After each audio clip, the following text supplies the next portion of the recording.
Hello there, it's the 5th of November here in northeast England, and instead of the traditional fireworks and bonfires we would usually enjoy, we are now in day 1 of National Lockdown, Part 2. We're about 9 hours into Lockdown Part 2. I don't know how you feel about lockdowns, but I'm against it. I don't think they work. I think it's just an attack on our liberties. I'm sure there's thousands of videos out there saying the same stuff, but this is my take on matters. So I've had a look at a few newspaper articles. I generally get very annoyed when I'm looking through these things, and I get annoyed at people who just blindly follow what the media is telling them, what the government's telling them, what Boris Johnson's saying. I mean, do you believe Boris Johnson has your best interests at heart? Are you shitting us? Like, Boris Johnson doesn't care.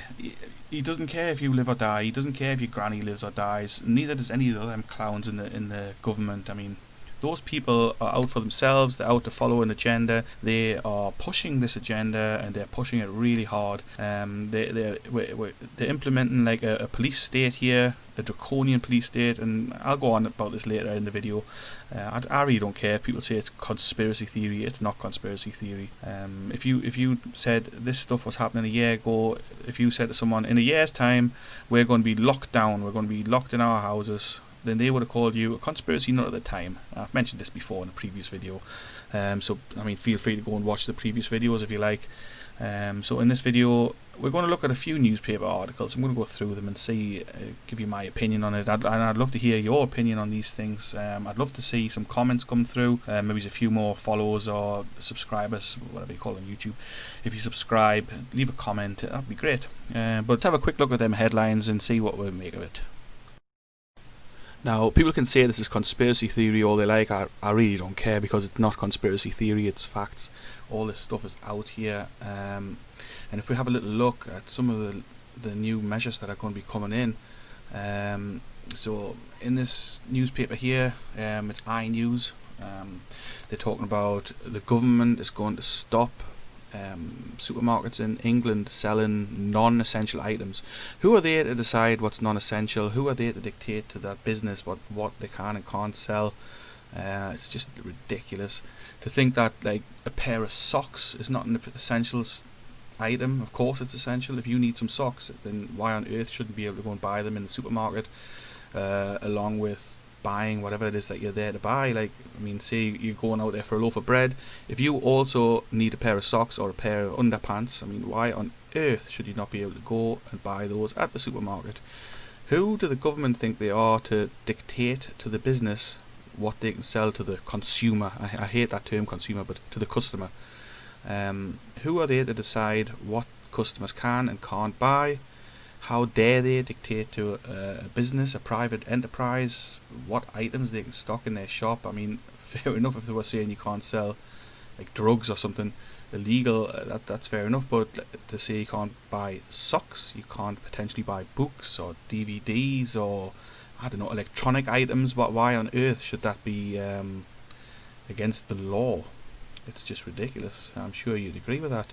And again, like I'm saying, people say this is it's conspiracy theory, we're not in a police state, it's not a draconian system. Of course it's a draconian system. Just yesterday a lady tried to get her 97-year-old mother out of a care home for a hug and to take her home, and she was actually arrested by the police. There's articles all over the internet on that, and I will find one and link it in the description so you can have a look at that.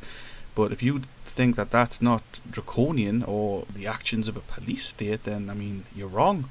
Then we also have a second article from this it's the same journalist here. She's a lady called Katie Grant, published on the 3rd of November, which says second lockdown, supermarkets urge shoppers not to buy extra items just in case to avoid shortages.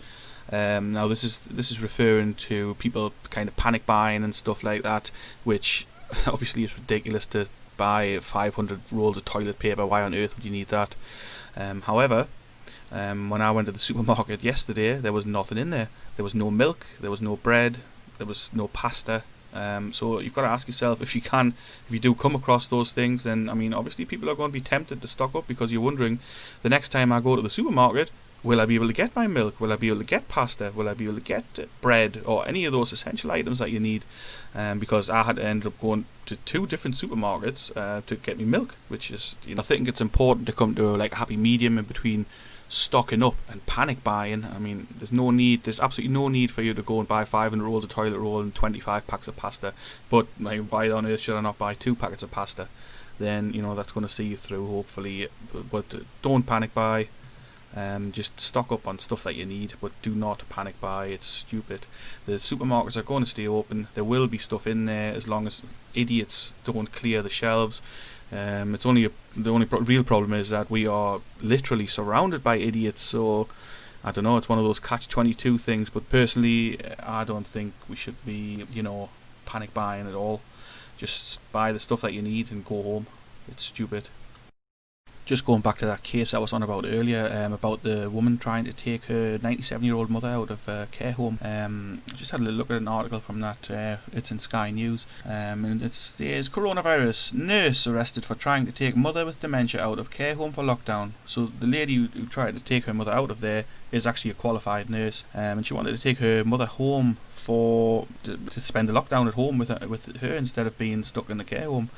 But here we have it. Let's have a little look. So, a woman has been arrested after attempting to take her 97-year-old mother out of a care home for lockdown. Qualified nurse Yelenia Angeli, maybe I'm saying that wrong, 73, wanted to care for her mother who has dementia at home. But when she told staff at the care home, they called the police, who then arrested Miss Angeli. There's video footage available on there, and obviously I'll link this article in the description below. So if you want to click on that, just go ahead and have a look. Again, this is, and you tell me that this is not the actions of a police state at work? I mean, of course it is. Why on earth should this lady not be able to take her mother home to look after her if she wants to do that? What right have the police got to arrest this woman? What right have the care home staff got to refuse to release the mother into the care of Miss Angeli? I mean, it just seems crazy to me. What's your opinions? Write it below. We'll have a chat.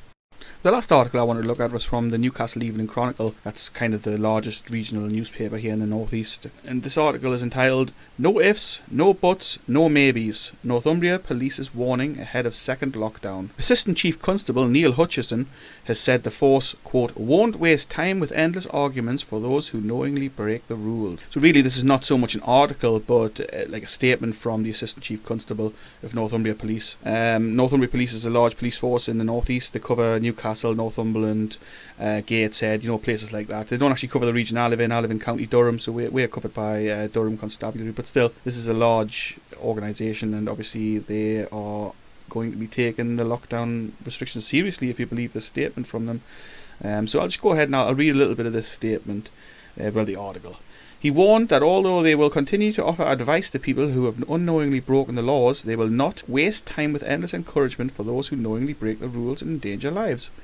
New restrictions come into force at midnight on Thursday, when it's now Thursday, and will be in place until the 2nd of December. Bars and restaurants are shutting down, and non-essential shops will also be forced to close their doors. The national lockdown comes after a huge surge in cases and deaths. On Wednesday, it was confirmed that a further 492 people had died in the UK after testing positive for the virus. The Assistant Chief Constable said, "We understand that this has been a difficult year," sorry, that's badly written, "with lots of change, disruption and sacrifice, and we want to thank you for the significant compromises you have already made to your way of life. However, as we enter a second lockdown, it is important we continue to show the resolve the North East and our fantastic communities are known for. The need to do so is simple and stark: to protect the NHS and ultimately save lives." That old chestnut, it's always that. Save the NHS. Our NHS. Yeah. "By continuing to do our bit, we can help ensure we are only kept apart from loved ones for as long as is absolutely necessary, and that those businesses forced to close can once again reopen." Sorry, there was a spelling mistake in the article, which is not unknown from the Chronicle. But this requires a collective effort. All of us living and working in the region have a responsibility to ensure we understand the risk, reduce the spread of the virus, and abide by the regulations in place. I therefore want to address you personally to explain what Northumbria Police are doing to protect you and our communities. We will continue to offer advice to people who have mistakenly broken the restrictions.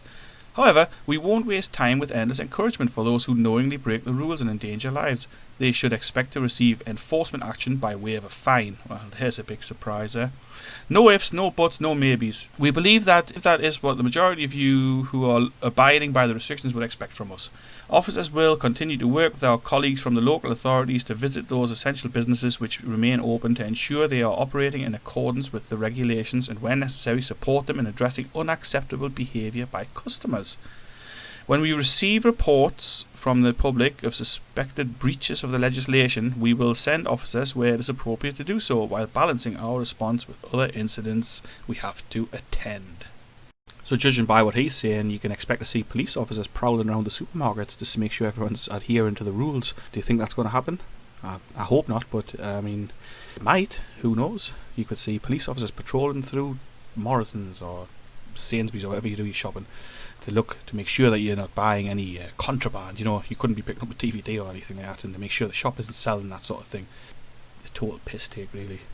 But obviously you have to take all this with a pinch of salt from the police, because to be honest with you, the Northumbria police can't even deal with the petty crime they've got going on around in the region as it is. I know that first hand because I've had to ring them a couple of times over the years when I lived back in Gateshead. There's just nothing at all happening from them. They didn't solve any crimes. I don't think they're even capable of doing that. They just take notes and, you know, piss around, wear rainbow flags and whatnot, do stupid dances and patrol Twitter. I mean, I think they're quite good at that, but other than that, I've got no faith that they're able to solve crimes. I don't believe that they're actually going to enforce this lockdown at all, because, to be honest, I don't think they can. They don't have the manpower, and even if they did, how would anything stick? I mean, it's just, I don't know, it just seems like a posture. They're posturing, they're pretending that they are going to be following the rules that's set out by the government, that they will actually enforce this crap. Do you think they will? I doubt it. But we'll see. I mean, I hope they don't. I hope this is all just talk from them, you know, but we'll see about that. Handing out fines, yeah, I can see them doing that.